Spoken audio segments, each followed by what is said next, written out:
pleasure to be here. 10 minutes to talk about the future of road safety is certainly no time at all.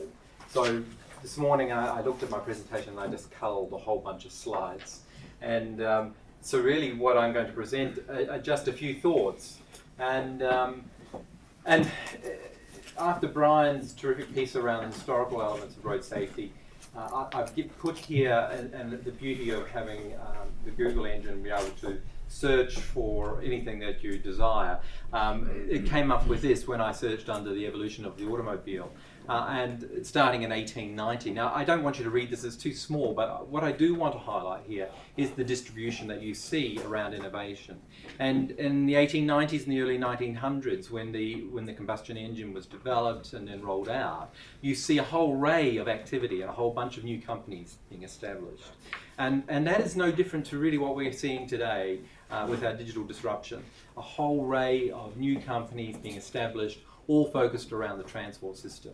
And with that comes a whole sort of allegre of opportunity, but also challenge. And I guess that's what I want to briefly talk about today.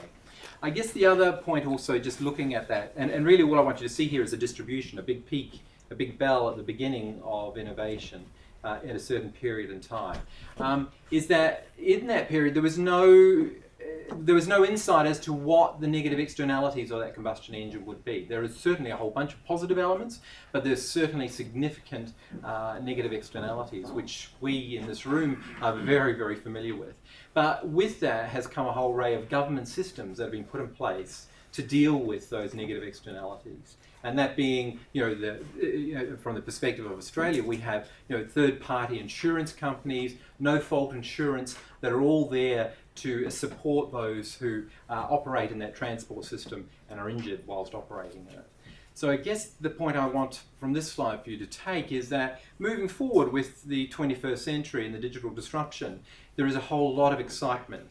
But we also, as researchers and scientists in this area, need to embrace the new systems or the new technologies or the new opportunities to understand what are the implications of this new system that we're going to be dealing with.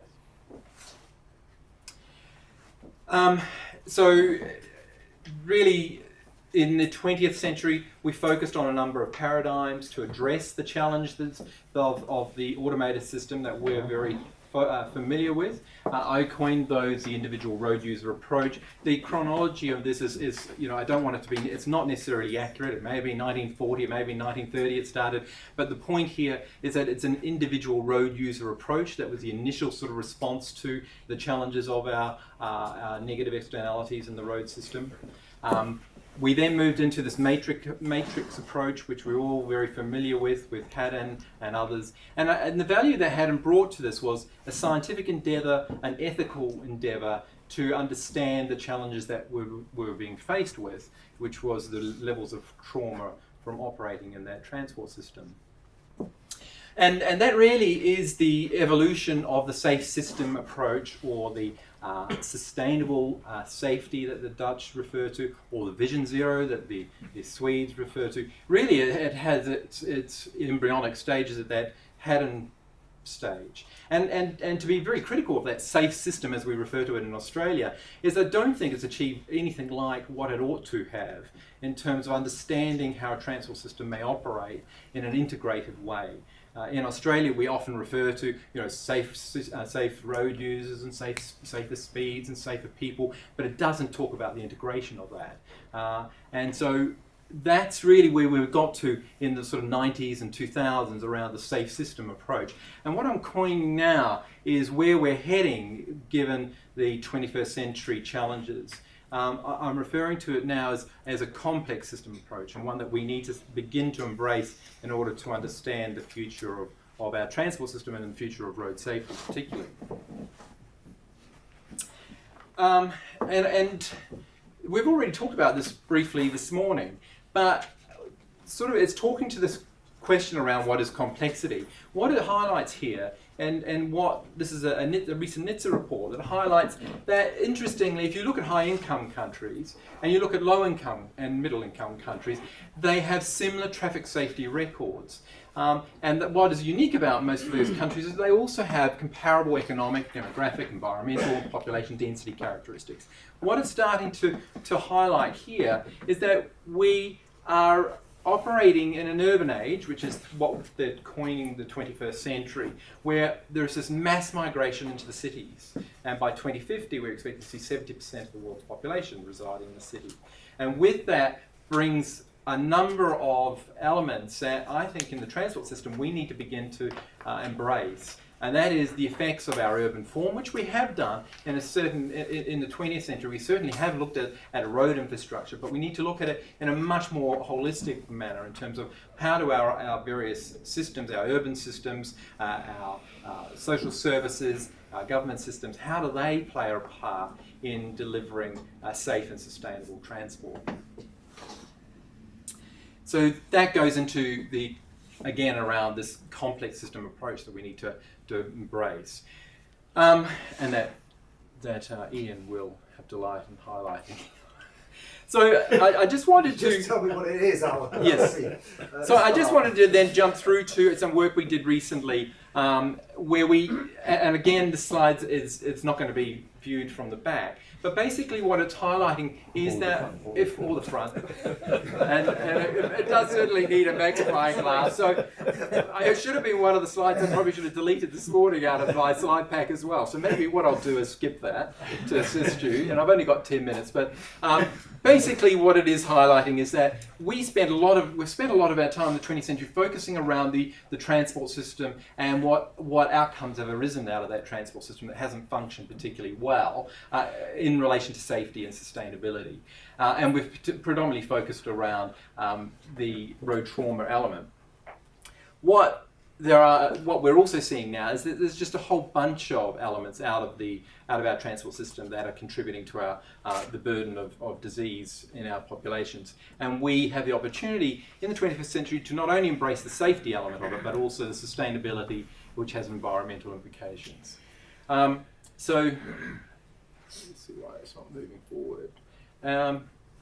So the sort of work we've been doing is just modelling, and again, this is very modelling in its infancy in that it's very linear in its approach, and some of the work we're starting to do now is explore how we can build a number of other sort of dynamic elements into our modelling. But this was looking just at urban form in various cities around the world, and what if we were able to change the levels of urban form in terms of densities and diversity and mixed land use, for example, what implications that had on travel, and particularly moving people out of the motor vehicle and into other forms of travel, and particularly forms of travel that carry a probability of death and disability that's considerably lower per vehicle kilometre travel.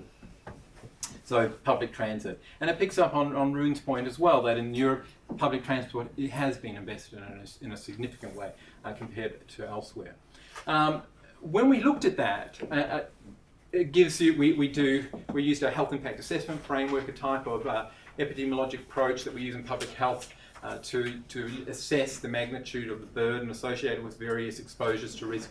And what it showed here for various cities is dependent on, if you were able to move people out of private motor vehicles and into public transport, for example, there was considerable health gain in relation to a number of disease outcomes, particularly cardiovascular, respiratory, diabetes. In this instance, it had some negative externalities in terms of transport, and particularly in relation to road trauma, because of the moving people into in this instance, potentially they're having to walk to public transport, and increases their risk of injury or cycling, for example.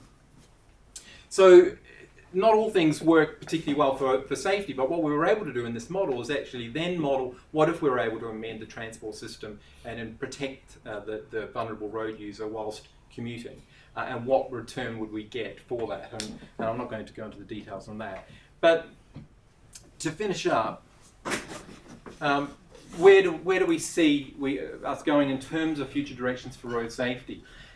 I think in the short term, there's this ongoing focus to short to mid-term safety targets. reduces the likelihood of embracing a complex systems approach. So what I mean by this is, it's interesting sitting from the perspective and thinking about it from the perspective of Australia. A number of the states are coming out with their road safety strategies for the next sort of 5 years. And those road safety strategies were very similar to strategies that could have been written in the 70s. They're very much around focused around education still. They're still focusing on greater levels of enforcement around speed. But they're strategies that we would have seen and have been written for many decades now. And that's a lost opportunity. It's focused around we must achieve those reductions, but in a pragmatic sense, it's not potentially going to deliver what it needs to. So there's that sort of element, and I'm not sure how much that plays out in the US and the UK and Europe, but it's certainly playing out in Australia. There's a focus on delivering measurable outputs, and I guess this point here is that by focusing constantly on measuring the outputs and achieving reductions of 5 or 10%, there is the potential that we miss the opportunity for innovation and new ideas that come around in order for us to be able to look at, assess scientifically, and implement. And I think there is some of that needs to be embraced when we move forward over the next sort of 5 to 10 years to be cautious of. The other points here, again, opportunities to integrate road safety within the entire transport system. And I guess that's the focus, I think, in the next sort of 10, 15 years, we really need to place a considerable emphasis on. Not just focusing on the road trauma burden, but how do we integrate safety within the entire transport system. So should we be focusing a great deal more on the true gains that could be achieved through advocating for public transport as a mode of transport? We know the potential health gains that could be achieved through active transport, for example, as well. So do we design our system around that sort of focus? There is a move also towards new urban mobility where we get gains not only in safety but also health and environmental gains as well. So that's around, it's the political will as well. It's around incentivizing away from the private motor vehicle towards public transit and active transport. And there's some real value that we're seeing from the literature, particularly in Helsinki and a number of the European cities that have been very proactive in this area of new urban mobility.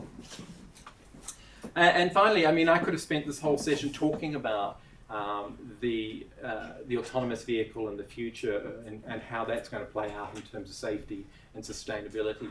But certainly extending the designated short-range communication technologies through to autonomous, through to autonomy, is going to revolutionize our transport system. And going back to the first point I had in this presentation, we need to begin to really embrace that and understand what are the implications of this, what are the safety implications of this. And that area is an area where we're not doing justice in. It's an area which is rapidly evolving. It's rapidly evolving with industry support. And there's little, I think, in terms of the science and the engineers coming behind, well, certainly engineers working in it, but in terms of an academic sort of objectivity about it is key to where we need to place considerable focus.